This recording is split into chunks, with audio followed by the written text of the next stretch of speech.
அஸ்ஸலாமு அலைக்கும் வரஹ்மத்துல்லாஹி வபரகாத்துஹு.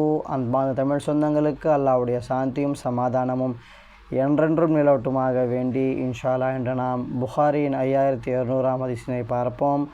இதனுடைய அறிவிப்பாளர் இப்னு உமர் ரலியல்லாஹு தஆலா அன்ஹு.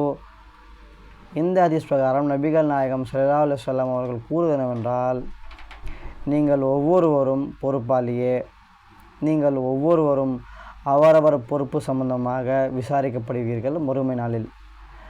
ஆட்சி தலைவரும் பொறுப்பாளரே, ஆண்மகனான குடும்பத் தலைவனும் தன் மனைவி மற்றும் குழந்தைகளுக்கு பொறுப்பாளனாவான். ஒரு பெண் தன் கணவனின் வீட்டுக்கும் அவனுடைய குழந்தைகளுக்கும் பொறுப்பாளர் ஆவாள்.